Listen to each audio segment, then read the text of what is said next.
दोस्तों नमस्कार। धनु राशि वाले मेरे मित्रों, आज के ज्योतिष के इस बेहद ही खास कार्यक्रम में आपका हृदय से स्वागत है, अभिनंदन है।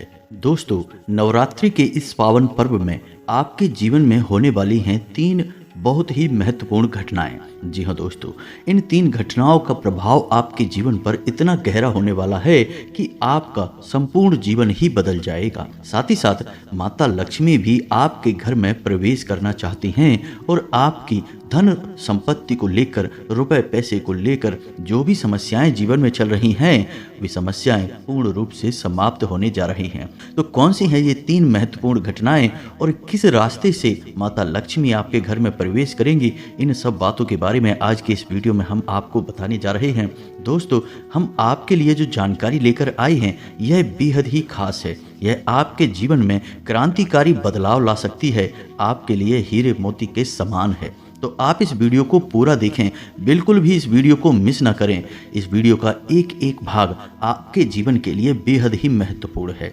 हम आपको बता दें कि कुछ बात है जो आपको जानना बहुत आवश्यक है। आप उससे पूरी तरह से अनजान हैं, क्योंकि आपकी राशि के जातकों के अंदर एक विशेष गुण यह पाया जाता है कि आप लोग दूसरों को खुश करने की भावना में और निस्वार्थ भाव से कार्य करने की भावना में इतने खोए रहते हैं कि आप अपने जीवन के बारे में ठीक तरह से विचार नहीं कर पाते हैं, मंथन नहीं कर पाते हैं। तो इस वजह से आप उन बातों से चूक जाते हैं जो कि बहुत ही महत्वपूर्ण है और आपके जीवन को बदलने के लिए आवश्यक हैं। तो आज के इस वीडियो में हम आपको वह महत्वपूर्ण बात भी बताने जा रहे हैं, उसे आपको जानना बहुत आवश्यक है। अन्यथा सब कुछ प्राप्त करने के बाद भी आपका जीवन खोखला ही रहेगा और खालीपन आपके जीवन में हमेशा बना ही रहेगा। हम आपके लिए दिन रात एक करते हैं, बहुत मेहनत करते हैं और आपके लिए जो सर्वोत्तम ज्ञान है, सबसे ज़्यादा महत्वपूर्ण जानकारी है, वह लेकर आते हैं। बदले में आपसे बस इतना चाहते हैं कि आप हमारे वीडियो को पूरा देखा करिए। साथ ही साथ यदि चैनल पर पहली बार आए हैं तो सब्सक्राइब करके बेल आइकन को दबाकर हमसे जुड़ जाएं। हमारा मनोबल बढ़ेगा और हमारे वीडियो के माध्यम से आपके जीवन में क्रांतिकारी बदलाव आ जाएंगे, इस बात की हम गारंटी देते हैं। क्योंकि दोस्तों, जो भी ज्ञान हम आपको देते हैं, जो भी बातें हम आपको बताते हैं, वे बातें साधारण बातें नहीं हैं। उन बातों के बहुत बड़े ज्योतिषीय और शास्त्रीय प्रमाण होते हैं। हम यूं ही किसी भी बात को आपको बताने नहीं लगते हैं। हम पहले खुद उन बातों को अच्छी तरह से जांचते हैं, परखते हैं, फिर उसके बाद उन बातों के प्रभाव को भी जांचते हैं, तभी हम आपको उन बातों को बताते हैं। जो बातें हम आपको बताते हैं, उन बातों को यदि आप अपने जीवन में जस का तस उतार लेंगे तो आपका जीवन निश्चित तौर पर बदलेगा। तो चलिए वीडियो की शुरुआत करते हैं, लेकिन इससे पहले आपसे एक निवेदन है कि कमेंट में पूरे भक्ति भाव के साथ जय मां भद्रकाली अवश्य लिखें। माता का प्रेम, आशीर्वाद और कृपा आपको प्राप्त होती रहेगी। दोस्तों, आज के इस वीडियो की शुरुआत करें इससे पहले हम आपको एक बहुत ही ज्ञानवर्धक कहानी बताते हैं। इस कहानी को जानने के बाद आपका जीवन को देखने का नजरिया बदल जाएगा, अपने प्रति आपके विचार बदल जाएंगे। जी हाँ दोस्तों, तो एक बार की बात है कि एक गुरु हुआ करते थे और उनके कुछ शिष्य हुआ करते थे। तो शिष्य की शिक्षा समाप्त हो चुकी थी, तो गुरु ने कहा कि अब तुम्हारी शिक्षा समाप्त हो चुकी है, तो संपूर्ण शिष्यों को अब आश्रम से विदा होना होगा। लेकिन इससे पहले हम आपकी एक आखिरी परीक्षा लेना चाहते हैं। तो शिष्य राजी हो गए। तो गुरु ने कहा कि अगले दिन सभी आश्रम के बाहर इकट्ठे होंगे और एक दौड़ का आयोजन किया जाएगा और जो व्यक्ति दौड़ से वापस सबसे पहले आएगा वही विजेता होगा और उसे हम अपनी तरफ से कुछ पुरस्कार भी देंगे। तो सभी शिष्य अगले दिन इकट्ठे हो गए और उन्होंने अपनी दौड़ शुरू करी। तो जब दौड़ शुरू करी तो सभी शिष्य एक साथ वहां से दौड़े थे और गुरुजी वहीं आश्रम के बाहर बैठकर उस दौड़ को समाप्त होने का इंतजार करने लगे। काफी देर के बाद जब संपूर्ण शिष्य एक एक करके आश्रम में वापस आने लगे और एक जगह पर एकत्रित हो गए, तो गुरुजी ने सबसे पूछा कि बच्चों, तुम सबने दौड़ एक साथ शुरू की थी, लेकिन अंत में सभी लोग अलग अलग क्यों आए हैं, एक साथ क्यों नहीं आए हैं? तो शिष्यों ने बताया कि गुरुजी, जब हमने दौड़ शुरू की तो हम सब एक साथ ही दौड़ रहे थे। तमाम तरह के रास्तों से होते हुए हम दौड़ को समाप्त करने जा रहे थे। तभी रास्ते में एक सुरंग आई। सुरंग अंधेरी थी और सुरंग में कंकड़ पत्थर बहुत पड़े हुए थे जो पैरों में चुभ रहे थे। तो इस वजह से कुछ लोग उन कंकड़ पत्थरों से बचते हुए निकलने की कोशिश में देर से आए और कुछ लोगों ने उन कंकड़ पत्थरों को अपने थैले में रख लिया ताकि दूसरों के पैरों में वो कंकड़ पत्थर ना चुभें, और कुछ लोगों ने उन कंकड़ पत्थरों की परवाह नहीं की और अपने पैरों को भी जख्मी करते हुए तेजी से दौड़ते हुए निकल गए, तो वे जल्दी आ गए। तो यह कहानी सुनने के बाद गुरुजी ने कहा कि अब उन शिष्यों को आगे बुलाओ जिन्होंने उन कंकड़ पत्थरों को अपने थैलों में रख लिया था ताकि दूसरों के पैरों में वो कंकड़ पत्थर ना चुभें। तो उन शिष्यों को आगे बुलाया गया और उनसे कहा गया कि तुम अपने थैलों में रखे हुए कंकड़ पत्थर को सामने निकाल दो, गुरुजी के सामने रख दो। तो उन लोगों ने रखा, तो जैसे ही उन्होंने वो कंकड़ पत्थर गुरुजी के सामने रखे, सबकी आंखें फटी की फटी रह गईं, क्योंकि दोस्तों वो कंकड़ पत्थर असल में कीमती हीरे मोती थे। असल में गुरुजी ने जिस प्रतियोगिता का आयोजन किया था वह कोई दौड़ प्रतियोगिता नहीं थी दोस्तों, वह तो शिष्यों के मन को टटोलने की एक व्यवस्था थी। गुरुजी ने जानबूझकर बच्चों को उस सुरंग में भेजा जिसमें खूब अंधेरा था और रास्ते में तमाम कंकड़ पत्थर डले हुए थे, लेकिन असल में वो कंकड़ पत्थर एक खजाना था जिसमें कि हीरे मोती थे। लेकिन शिष्यों को यह बात पता नहीं थी, लेकिन गुरु को यह बात पता थी। तो जिन बच्चों के मन में निस्वार्थ भाव से सेवा करने का भाव था, उन्होंने उन कंकड़ पत्थरों को अपने थैलों में रखा ताकि किसी और के पैर जख्मी ना हो जाएं। और जिन्होंने दूसरों की परवाह नहीं की, वे दौड़कर उस सुरंग से बाहर निकल गए, लेकिन उनके हाथ में भी कुछ नहीं आया। लेकिन जिन्होंने निस्वार्थ भाव से सेवा की, असल में उनके हाथ में हीरे मोती आए। तो इस कहानी से दोस्तों हमें यह सीख मिलती है कि जो लोग दूसरों की सेवा करने में, दूसरों को खुश करने में, निस्वार्थ भाव से मदद करने में विश्वास रखते हैं, भगवान उनकी झोली में हीरे मोती भर देते हैं। अब हो सकता है कि जीवन की दौड़ में ऐसे लोग थोड़ा पीछे रह जाएं, परेशान दिखाई दें, लेकिन असल में उनके कर्म के हीरे मोती उनके थैले में भरे हुए हैं जो उन्होंने स्वयं ही इकट्ठे किए हुए हैं। तो ऐसे लोग भगवान के बहुत अधिक प्रिय होते हैं, जैसे कि वो शिष्य गुरु जी के बहुत अधिक प्रिय बन गए थे। तो यह जो कहानी हमने सुनाई आपको, यह असल में आपकी अपनी कहानी है, क्योंकि आपका भी स्वभाव तो यही है। आप भी तो सबको खुश करने में लगे रहते हैं। आप चाहते हैं कि आपके आसपास जो भी लोग हैं वे हमेशा प्रसन्न रहें, खुश रहें। इसके लिए आप बहुत मेहनत करते हैं। आप अपनी इच्छाओं को मार लेते हैं, लेकिन दूसरों की इच्छाओं को पूरा करने के लिए भरसक प्रयास करते हैं। असल में देखा जाए तो आप निस्वार्थ भाव से अपने रिश्तों को निभाते हैं, फिर बदले में चाहे आपको भले ही कोई सम्मान दे या ना दे, प्रेम मिले या ना मिले, इससे आपको ज़्यादा फर्क नहीं पड़ता है। आपके चेहरे पर एक मुस्कुराहट रहती है और आप लगातार मेहनत करते रहते हैं, प्रयास करते रहते हैं। लेकिन एक बात अवश्य है कि आप मन से थोड़ा दुखी अवश्य रहते हैं। कहीं ना कहीं आपके मन में यह कष्ट लगा रहता है कि आपकी इतनी मेहनत, इतना प्रेम और संघर्ष को कोई समझ क्यों नहीं पाता है। क्यों लोग आपको वह सम्मान, इज्जत, प्रेम नहीं देते जिसके आप असल में अधिकारी हैं। तो दोस्तों आप बिल्कुल चिंता मत करिए। आपका जो निस्वार्थ भाव है उसे मानव बेशक न देख पाए, लेकिन भगवान उसे अवश्य देख रहे हैं और आपकी झोली में कर्म के हीरे मोती भरते जा रहे हैं। एक न एक दिन वह अवश्य आएगा जब आपकी हर एक इच्छा, हर एक मनोकामना निश्चित तौर पर पूर्ण होगी। आप जो भी कुछ अपने जीवन में चाहते हैं वह सब कुछ आपको अवश्य ही प्राप्त होगा। दोस्तों हम आपको एक बात और कहना चाहते हैं कि आप अपने आराध्य पर आप जिसकी भी पूजा करें, वैसे तो आप बहुत धार्मिक प्रवृत्ति के इंसान हैं, लेकिन फिर भी हम आपसे कहना चाहते हैं कि कभी कभी आपके मन में भगवान को लेकर शंकाएं उत्पन्न होने लगती हैं। कभी कभी आपके मन में क्रोध भी उत्पन्न होता है कि आखिर आपके साथ ही ऐसा क्यों होता है, कष्ट परेशानियां आपको लगातार क्यों मिलती रहती हैं, क्यों आपका जीवन संघर्ष से भरा हुआ है। तो भगवान के लिए कभी कभी आपके मन में क्रोध भी उत्पन्न हो जाता है। तो हम आपसे बस इतना कहना चाहते हैं कि दोस्तों आपको भगवान के ऊपर से अपनी आस्था डिगने नहीं देनी है। दोस्तों आज नहीं तो कल आपको सब कुछ प्राप्त होगा और भगवान स्वयं आपको सब कुछ अपने हाथों से देंगे। हमने कई ऐसे उदाहरण अपने जीवन में देखे हैं कि एक लंबा अरसा जीवन का कष्ट परेशानियों में बीता, उसके बाद जब भाग्य की, सौभाग्य की बरसात उनके ऊपर हुई, भगवान ने उनका हाथ पकड़ा, तो फिर उन्हें इतनी कामयाबी मिली कि लोग हक्के बक्के रह गए। जी हाँ दोस्तों, तो यही आपके साथ भी होने वाला है, आज नहीं तो कल।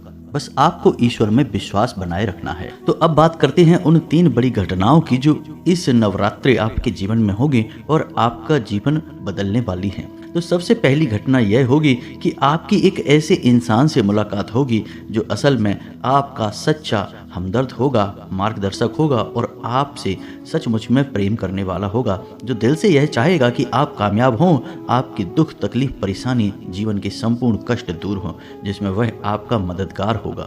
जी हाँ दोस्तों, यह इंसान आप मान सकते हैं कि भगवान का भेजा हुआ दूत है या फिर एक माध्यम है जो भगवान ने आपके लिए चुना है। दोस्तों याद रखें कि जब कोई भक्त सच्चे मन से भगवान की पूजा आराधना करता है, हृदय से भी शुद्ध और पवित्र होता है, तो भगवान उसकी मदद करना चाहते हैं। लेकिन कभी भगवान साक्षात किसी के सामने प्रकट नहीं होते हैं, क्योंकि यह मानव की क्षमता से बाहर है कि वह भगवान के दर्शन इस शरीर से कर सके। तो इस वजह से भगवान किसी न किसी को माध्यम बनाकर इंसान की मदद करने के लिए भेजते हैं। तो बस आपके साथ भी अब यही होने वाला है कि इस नवरात्रि में आपके साथ एक ऐसे व्यक्ति की मुलाकात होगी जो आपका सच्चा हमदर्द होगा, आपका मार्गदर्शक होगा और आपको बहुत मदद करेगा। जी हाँ दोस्तों, अब बात करते हैं दूसरी घटना के बारे में। दूसरी घटना यह है दोस्तों कि आपका कोई एक विवाद है जो लंबे समय से उलझा हुआ है, या फिर कोई कर्जा वगैरह है जो आपको मानसिक पीड़ा दे रहा है। तो अब यदि आपका कोई विवाद है तो वह सुलझने लगेगा, उसमें गति आ जाएगी। और यदि आपके ऊपर किसी प्रकार का कोई कर्जा वगैरह है तो आपको उस कर्जे को चुकाने के माध्यम यानी रास्ते भी खुलने लगेंगे। कुल मिलाकर कहा जाए तो आपकी जो उलझन है, जो मानसिक पीड़ा है, वह काफ़ी हद तक कम हो जाएगी। अब तीसरी महत्वपूर्ण खबर दोस्तों, और वह यह है कि आपको आकस्मिक धन लाभ होगा। हम आपको बता दें कि माता लक्ष्मी स्वयं आपके घर में आना चाहती हैं, प्रवेश करना चाहती हैं। आपकी राशि में कुछ इस प्रकार का ग्रह योग बन रहा है कि आपके घर में स्वयं माता लक्ष्मी आना चाहती हैं।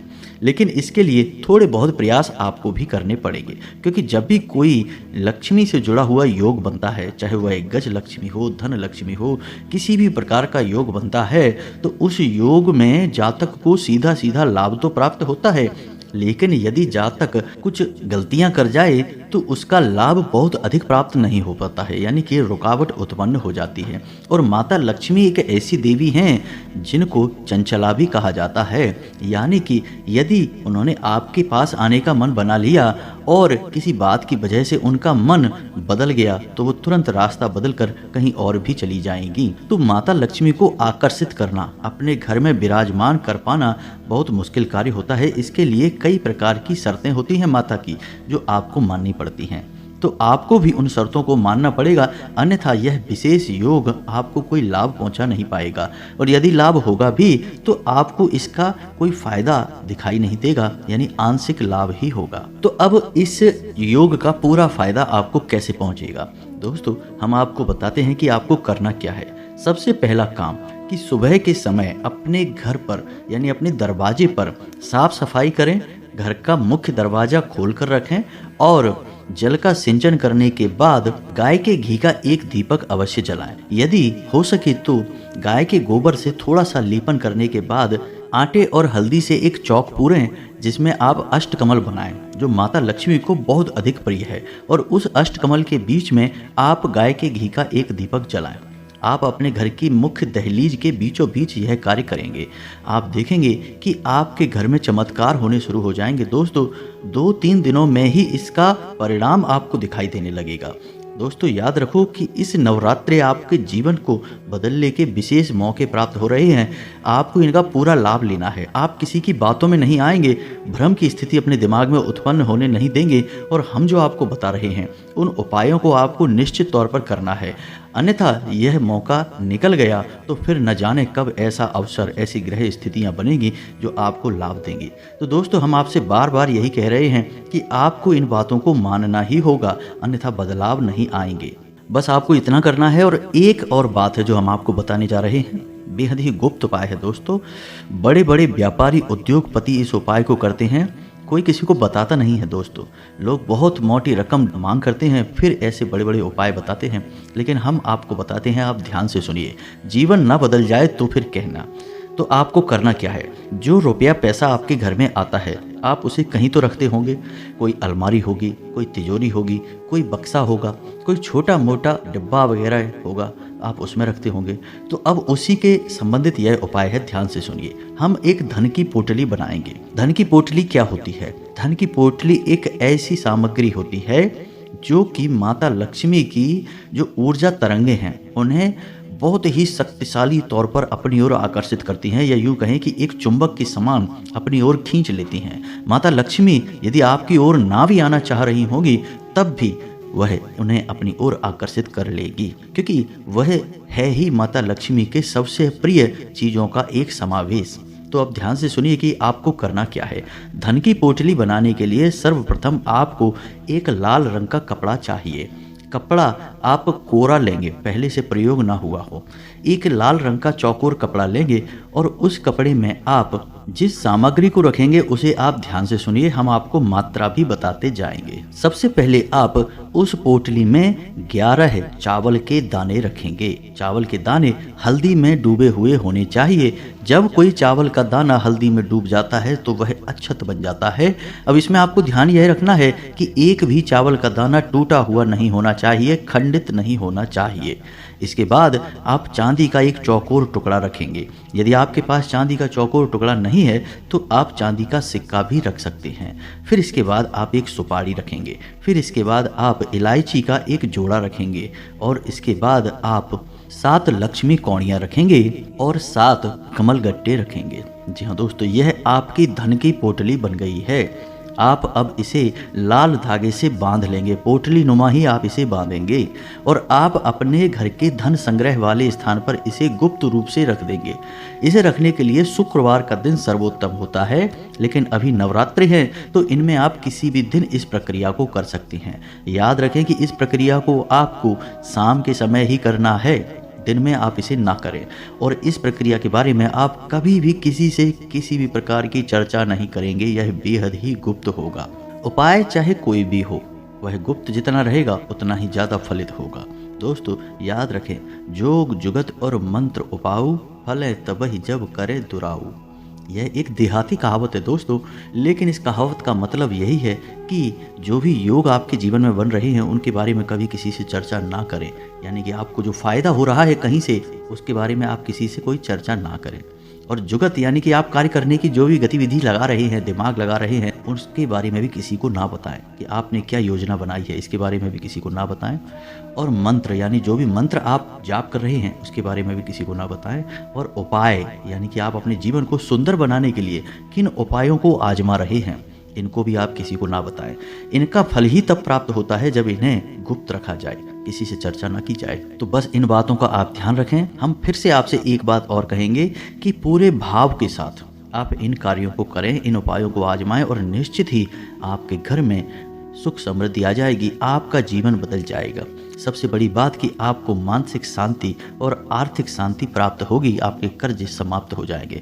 दोस्तों इस नवरात्रि आपका जीवन बदल जाएगा। नवरात्रि के बाद आपका जीवन पहले के समान नहीं रहेगा।